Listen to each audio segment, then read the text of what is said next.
Um, yeah, I haven't particularly planned this very well, so forgive me if I ramble or anything, and by all means ask as many questions as you want. I kind of don't really have a solid plan of how I'm going to go through this, but I'll wing it and see what happens.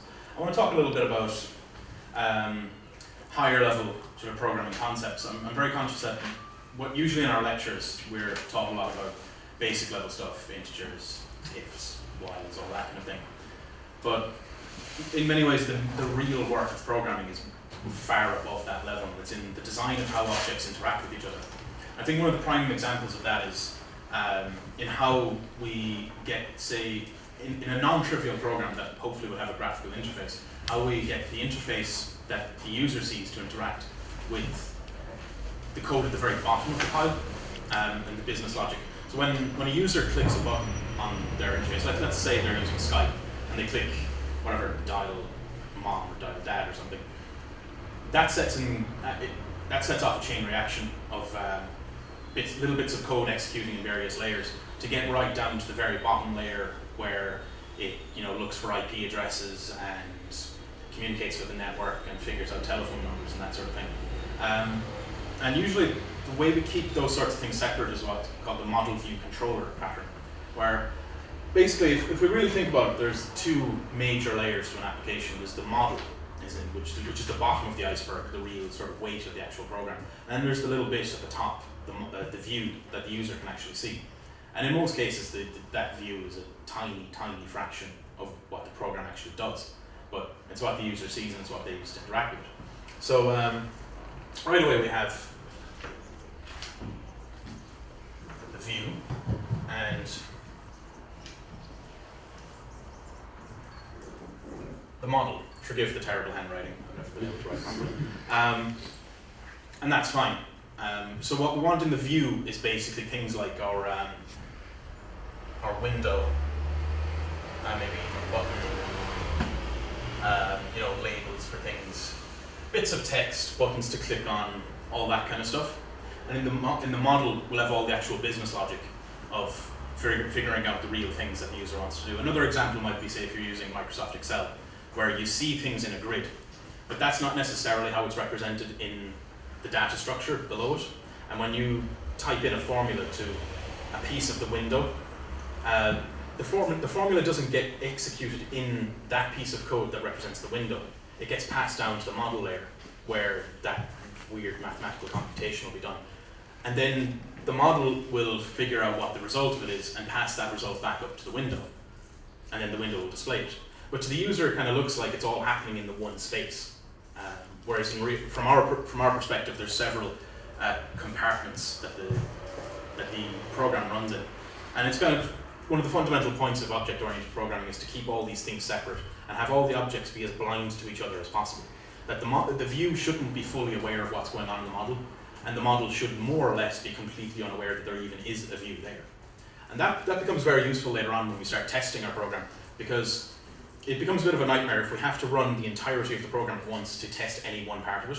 Like say we want to test some component in the model, it becomes a bit heavyweight to have all of the view stuff running at the same time. It could get a bit weird trying to track down a bug that exists in the kind of little layer between them, if both of them are running at once. But if you keep them nice and separate like this, and we have a distinct model object and a distinct view object, hopefully we'll be able to run the model without a view ever being attached to it, and maybe have our output come out on the command line or something along those lines. I think what I'll first do before I'll backtrack a small bit, we'll talk about an example program that should hopefully illustrate this sort of thing. If we imagine we have, we'll imagine it from the user's perspective. The user sees a little window that has a little text field with a number in it. So let's pretend it's a Windows thing or whatever. 3 buttons up there. So there's this text field, and it starts out at 0. And there's a button here that says +1. Now the implication, of course, is that if the user presses the plus button, that this will become 1. And if he presses it again, it'll become 2, and so forth. If we want to be really fancy, we could put in a minus button as well, but that'll be ludicrous at the moment.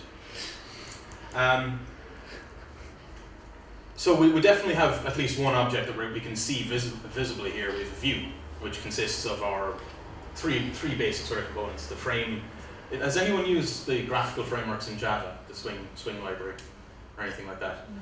Yeah, I'm gonna try not to be specific to that. It's generally across the board. It's more or less the same concepts all around. So yeah, we've a window of some sort, a button of some sort, and a kind of an output. It could be a text label, and we're going to change its text every time something changes in the program, or it could be any sort of text output at all. So we've kind of identified two kind of directions of data flow. Thing where the user clicks a button, and hopefully that action should pass down into whatever object is handling the computation, which in this case isn't particularly much. It's just incrementing a number.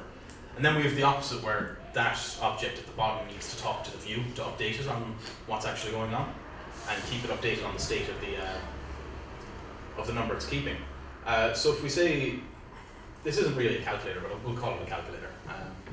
We could define three classes. We'll have calc model, which will have an integer for count. With a calc view, which will have, I'll just call it a window, label, and button. If you were using the Swing libraries in Java, it would be like JWindow, JLabel, JButton, all that kind of thing. But pretty much any language you can name will have a framework of some sort to deal with graphical things, and it's all pretty much the same concept. But then we kind of come to the issue of how the objects are going to talk to each other without explicitly relying on calling each other's methods. So kind of in the middle, we're going to insert a controller layer. And the only purpose of the controller, it doesn't do any real logic of its own. It just interprets actions coming from the view and passes them on to the appropriate place in the model. So let's say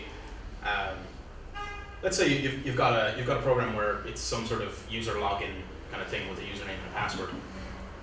You'll fill in the view object will take in the actual text of what the user types in. When they hit submit, it'll pass a message to the controller, which will take the text and whatever the text of the password as well with it, and pass that to the model.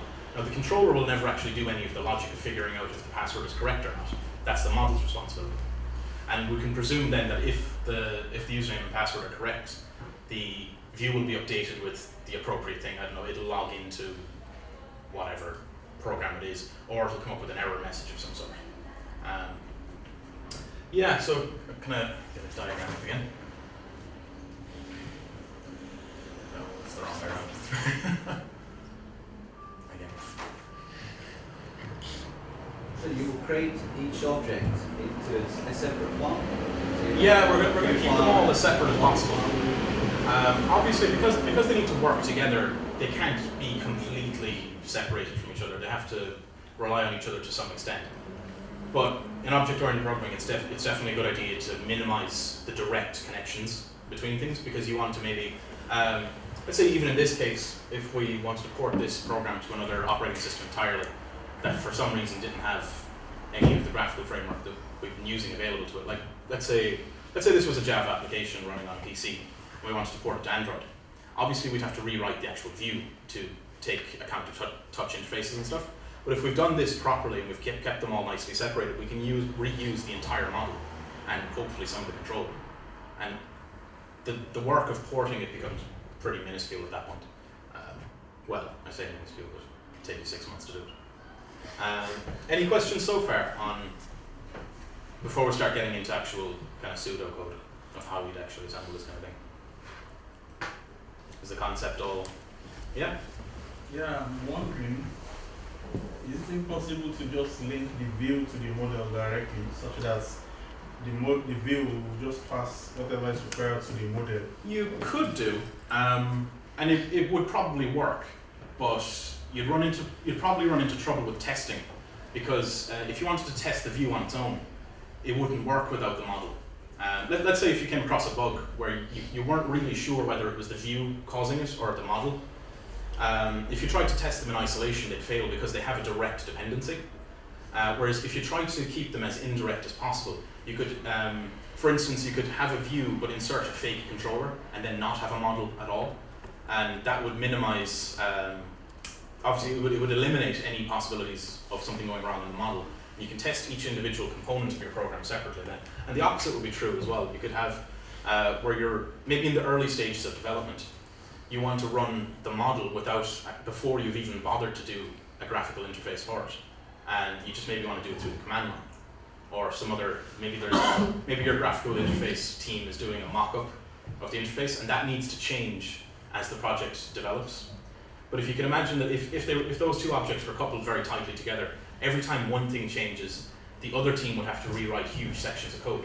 So if you put this nice kind of buffer in the middle of them, they hide each other from each other to an extent. I mean, obviously they still need to communicate, but keeping it as indirect as possible.